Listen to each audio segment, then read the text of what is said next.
Hello, everyone. My name is John Flores. I'm the chair of the North Texas Medical Society Coalition. I want to welcome you tonight to our Facebook Live on the history of vaccines. I'm an internist from Little Elm, Texas. Hi, I'm Dr. Beth Kasanoff Piper. I'm president-elect of the Dallas County Medical Society, and I practice internal medicine in Dallas also. Tonight's a very interesting topic for me. A lot of times as an internist, I'm always telling my patients how important vaccinations are. But tonight we're going to talk about how they've developed over the years with Dr. Lerner. Beth? Our guest speaker tonight is Dr. Charles Lerner. He trained at St. Louis University School of Medicine and Michael Reese Hospital in Chicago. He practiced infectious disease in San Antonio for many years until his recent retirement and has been on clinical faculty at UT Medical School in San Antonio. He has a special interest in epidemiology and infection control and is a member of the Texas Medical Association COVID-19 Task Force. Dr. Lerner, thank you so much for joining us tonight. Thank you for having me. Let's get started.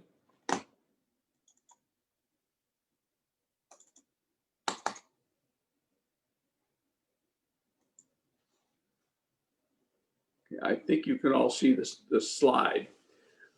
We have a failure of memory as a people. This purple line on this chart shows the life expectancy in years from 1900 up until the near present time. We tend to forget what disease was really like for our forebears. Newspaper headlines in San Antonio in the late 1800s: cholera epidemic, typhoid epidemic. Do you know when you have a cholera epidemic, what it means? In the next 30 days, 10% of the people on your block are buried. That's a significant problem. 1918, 1919, we had the so-called Spanish influenza that caused a great deal of mortality around the world. There were 675,000 Americans who died from this virus infection in 1918. We had no way of dealing with it other than public health measures. If this had occurred with our current population, we would have been looking at 2.1 million dead.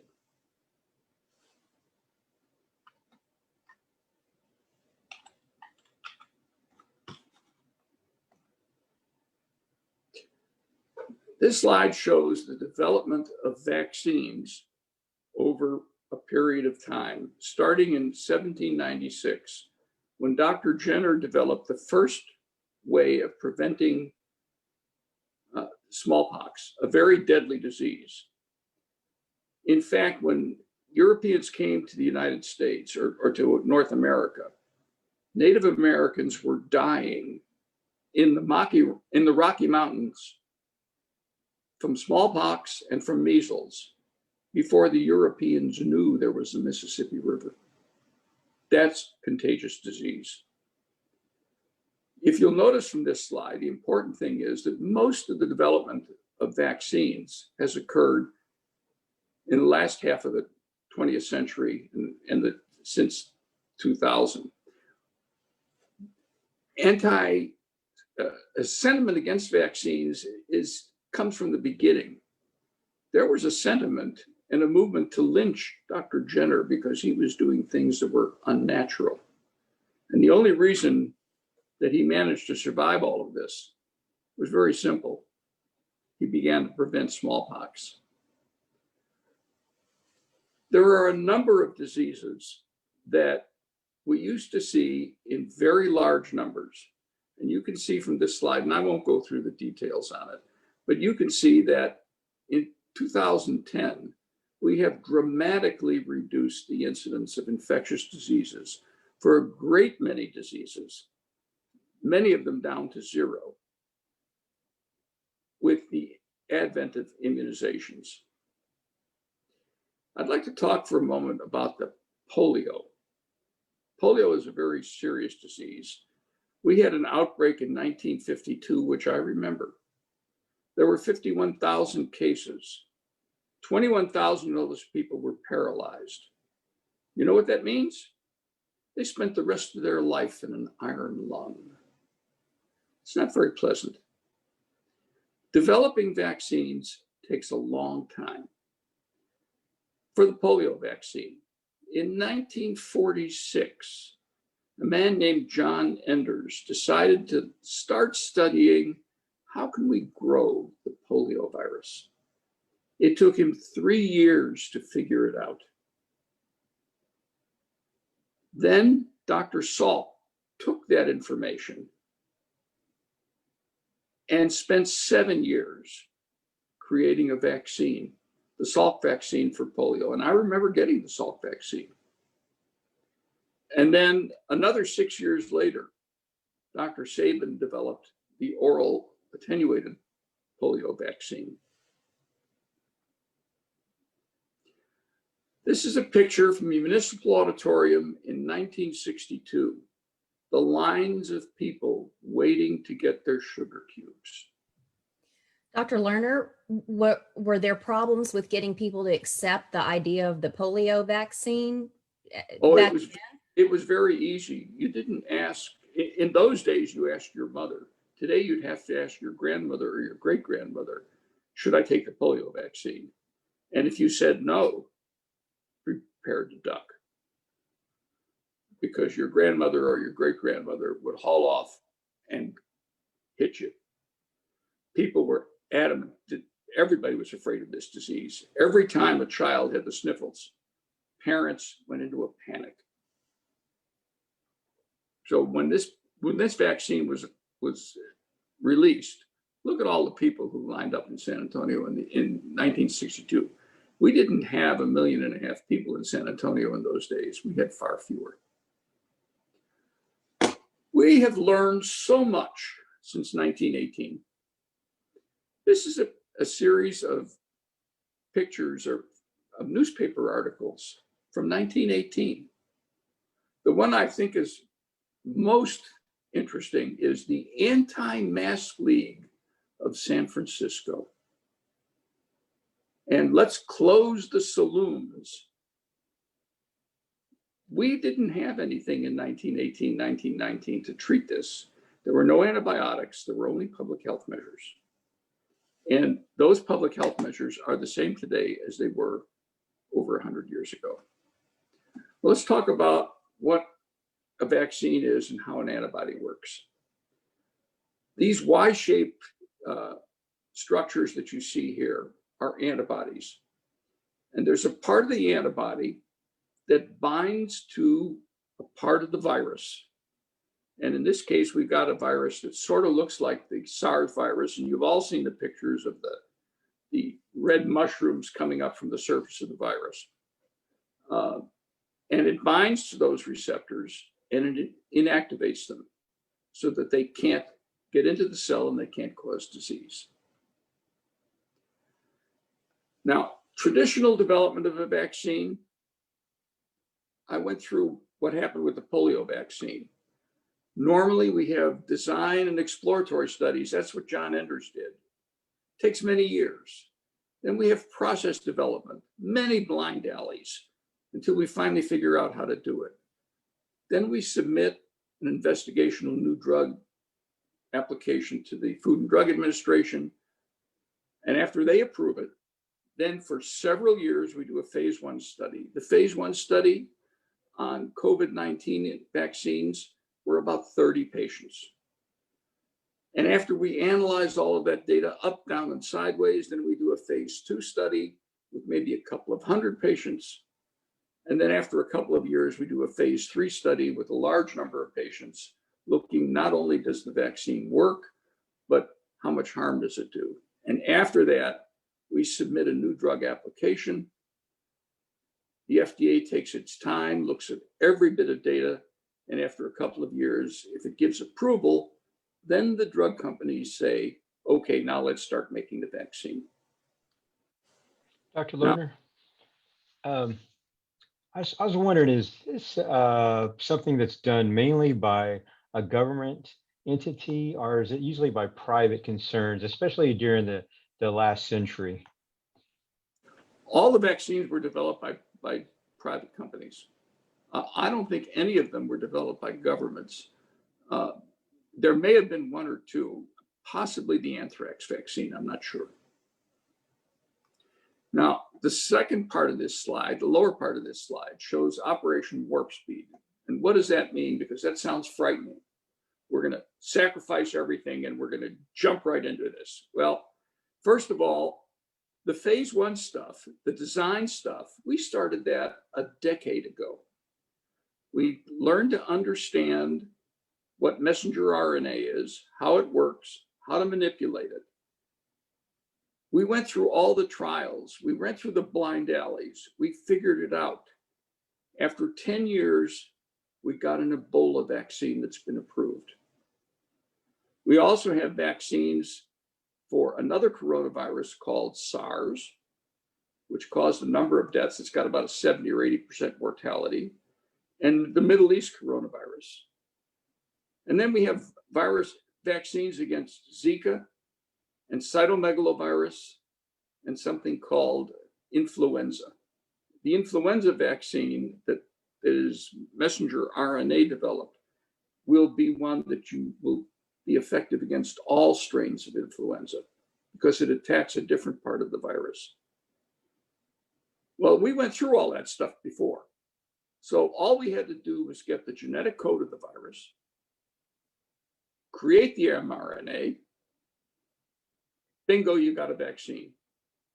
This took probably 6 weeks, 4 weeks maybe, and we were working on a vaccine because all the previous work had been done with this. Now, the phase 1 trials, after 30 people were inoculated, showed that we didn't have any problems. So they immediately started a larger group, phase 2. And when those trials were underway, they looked at the data rapidly because we have a tremendous problem here. We have an ongoing epidemic with lots of people getting sick and hurt and a lot of people dying. And very quickly, they went on to phase 3. Dr. Lerner, can I ask you to back up a little bit for me and explain how this messenger RNA vaccine is different than the traditional ones that have been developed over the years? Okay. For most vaccines, you grow up a bunch of virus or bacteria. You grow it up in a vat, or you grow it up in eggs, and then you kill it, or you maim it in some way so that it doesn't cause disease. It's a very labor-intensive process. You can't grow it in a vat of chemicals, a solution. Messenger, we've learned over the last 15 or 20 years an awful lot about how genes work and how instructions are passed from our DNA down into the cellular part of a cell, the cytoplasm of a cell, which is the part that's outside the nucleus, and how proteins are made. We've got a tremendous understanding of this. And a lot of that actually goes back to research we did with HIV, which goes back to the 80s. So we're able to harness all of this information and start producing something as soon as we get the genetic code.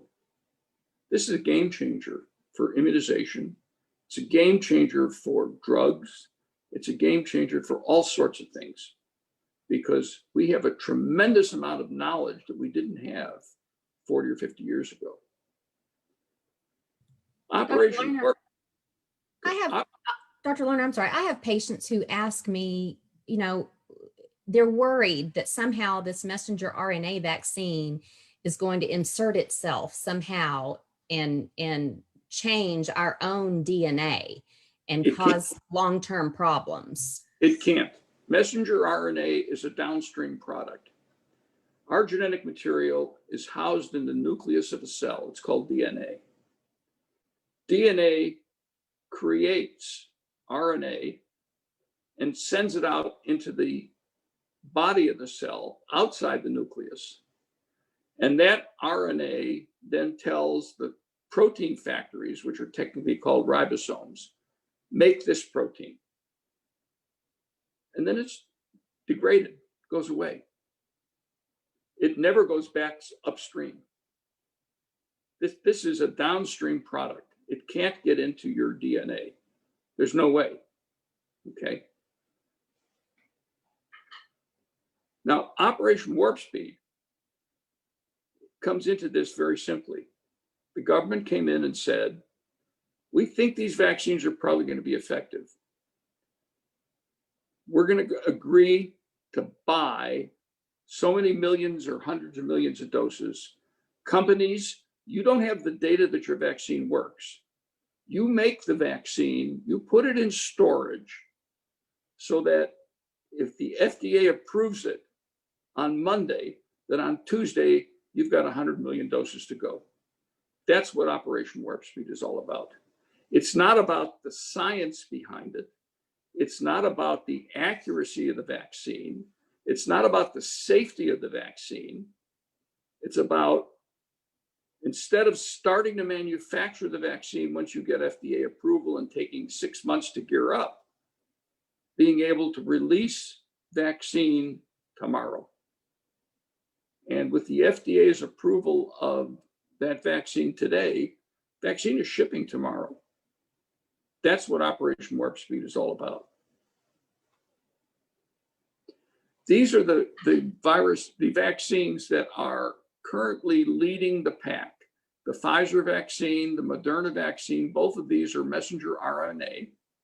The AstraZeneca vaccine, which has been released in the United Kingdom, that has a viral mechanism for insertion.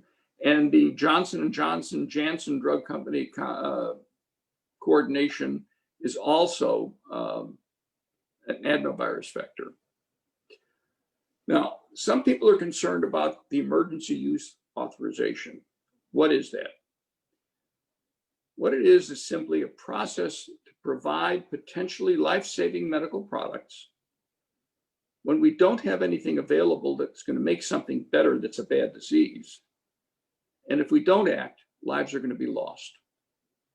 So if we let this wait for the full approval process to go through, which may take a couple of years, we're going to have a whole lot of graves to dig. The standard that they use for emergency use or authorization is that the product may be effective and its known and potential benefits outweigh the known and potential risks. And those things are looked at repeatedly. Chloroquine has some, in the laboratory, some basis to say maybe it modulates the immune system and might be useful. They gave it an EUA. They looked at the data. It didn't work. Regardless of what the laboratory said that it might work, it didn't work. So they pulled it because it's not helpful. It's just toxicity without benefit. So I think it's important for our patients to think about that, you know, these studies are not over just because these vaccines are coming to market. They're still studying the effects of all of these, the potential long-term effects. I mean, they're still going to gather data, but clearly the risk of not vaccinating people is much greater than we think the risk is of getting the vaccine. Absolutely, absolutely. This is science. Science is not truth.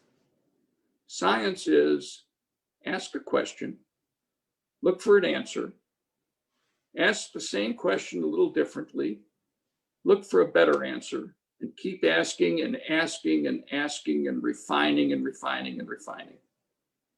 That's what science is. If you want absolutism, you need to go to church. That science is not religion. Science is a process of questioning and getting better answers every time you ask the question. Okay, now what about the safety monitoring? Well, the standard safety monitoring is the vaccine adverse reporting system. And basically, it requires somebody to fill out a report and submit it to the Food and Drug Administration. It's labor intensive, it's slow, it's not the best way to do it. The CDC has a vaccine safety data link with basically real-time access to 12 million people and to see what's going on with their healthcare. And that will provide some real quick feedback. And lastly, the government has set up something called vSafe, which is when you get the vaccine, you can sign up. And if you sign up for this, then the government will send you text messages and say, do you have this thing going on? Do you have that thing going on? Are you well? Are you sick? Do you have complications? What's happening? And they'll get information back very quickly. Dr. Lerner, can you touch on some of the side effects we saw in the clinical studies for this vaccine? Also, with the United Kingdom starting their vaccine program, can you talk about some of the allergic reactions that we're seeing there and what the significance of that is? Yeah, the British have decided that if you have severe allergic problems, you should not get the vaccine as a temporary measure until they can figure it out. What they didn't say was, what is a severe allergic reaction? And basically, that's one of two things. If you have anaphylaxis, and that's where your lips swell, your vocal cords swell, you can't get the air in, you stop breathing, and if you don't get medical attention, you die. Most of those people carry an EpiPen.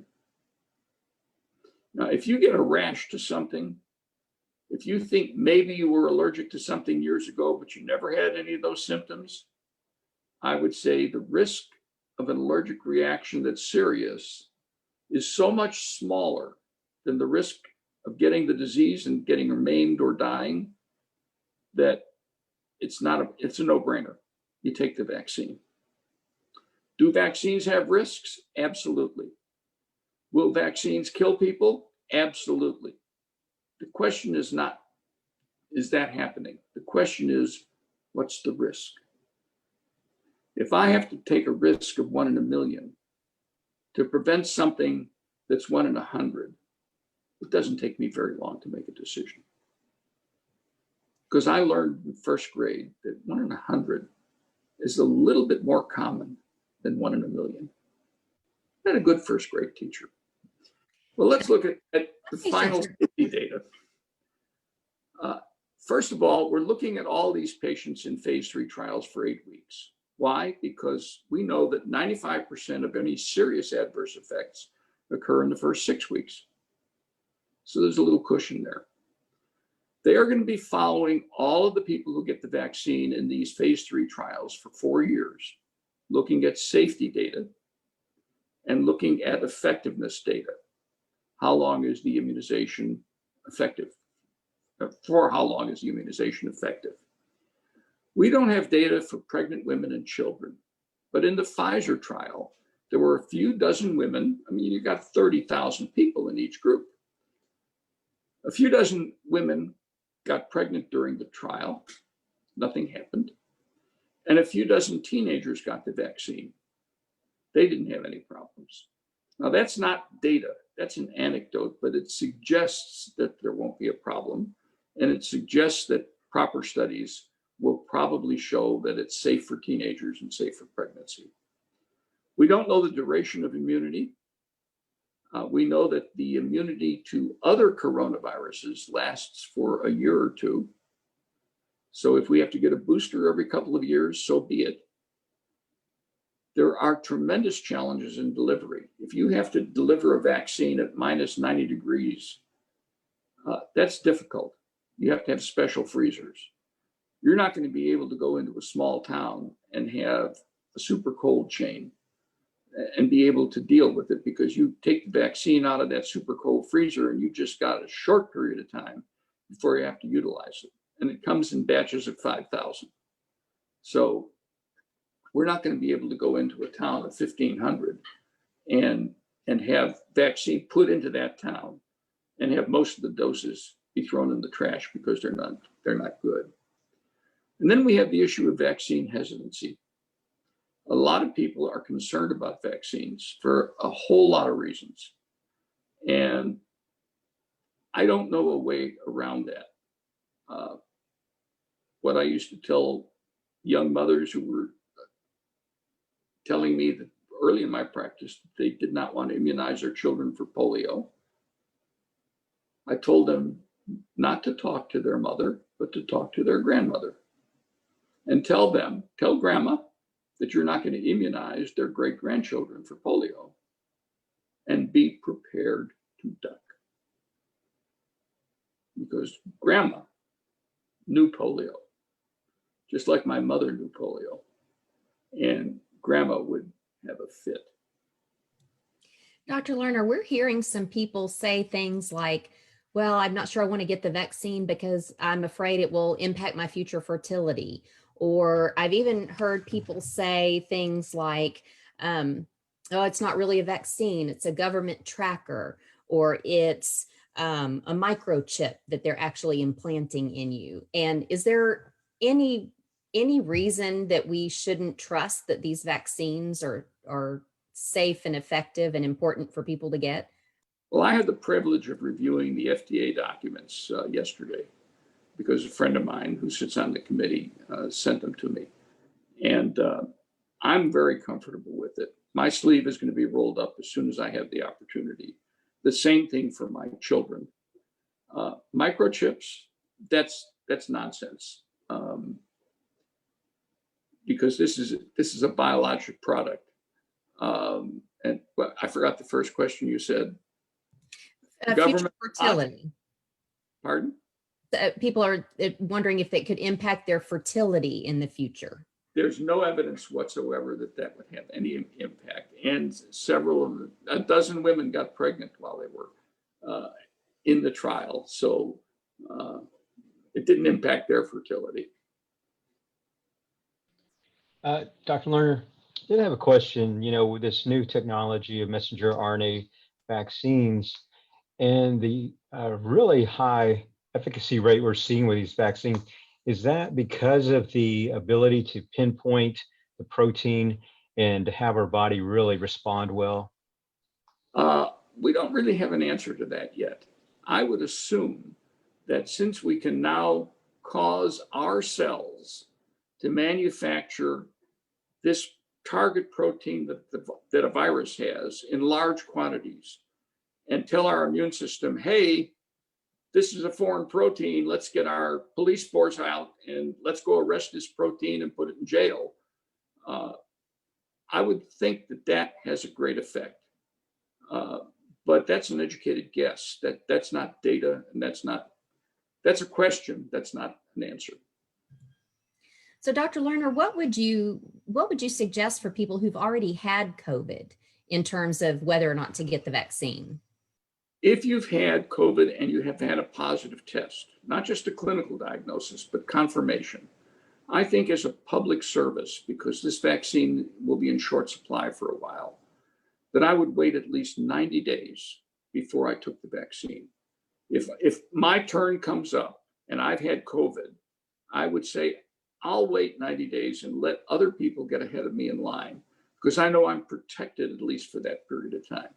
Now, one thing we do know about the vaccine is that the level of protection in terms of antibodies and something called T cells is much higher with the vaccine than it is after natural infection, which is different than most other things. We know that the measles vaccine doesn't protect you against future measles as well as a prior case of measles. And the same thing with mumps.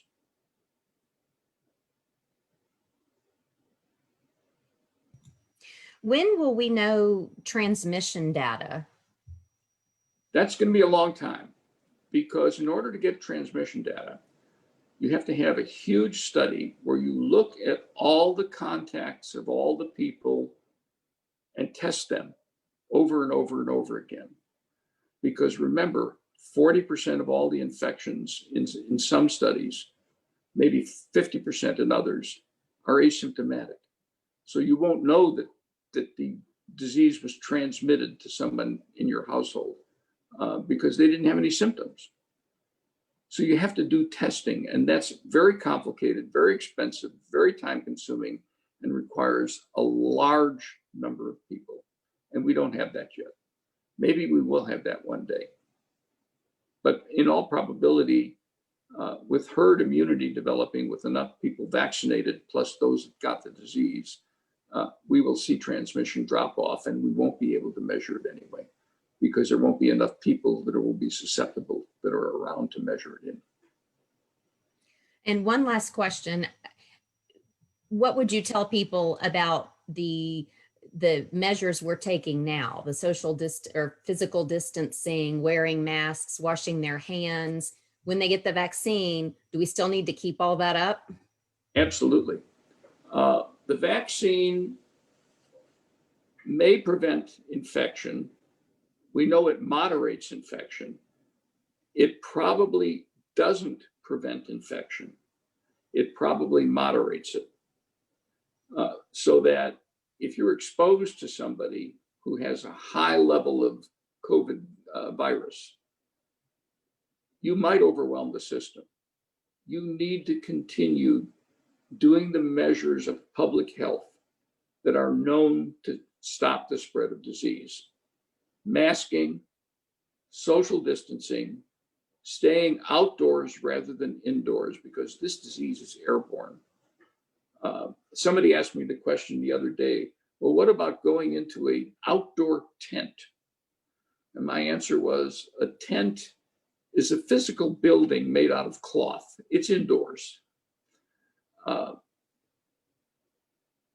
Those are the things that decrease the spread of disease.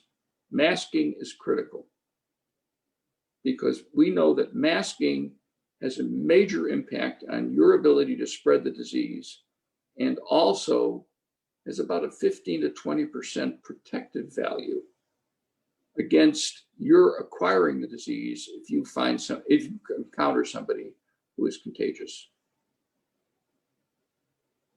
And the one thing you do not want to do is be the last person put on a ventilator or the last person sent to the mortician from COVID-19. We do have a question from their Facebook audience concerning immunocompromised individuals. Do you feel like we should be concerned about vaccinating our elderly who might fall into this category? Well, the vaccine has been looked at in a number of elderly people, and there are no adverse consequences that we've seen. And the vaccine is equally effective in people over 65 and over 75 as it is in people 40 and 50. So I would absolutely immunize people who are in risk groups. That includes the elderly over 65 and anybody with a disease which is known to impact outcome, like diabetes, hypertension, underlying malignancy, and all sorts of things that compromise our immune systems. Dr. Lerner, this has been very educational. Thank you so much for joining us today. We really appreciate your great information and great advice for us. Thank you. My pleasure. Thank you. And I want to thank the rest of y'all for joining us tonight. Please follow us on our Facebook page and also follow us on Twitter. Y'all have a good night. Thanks.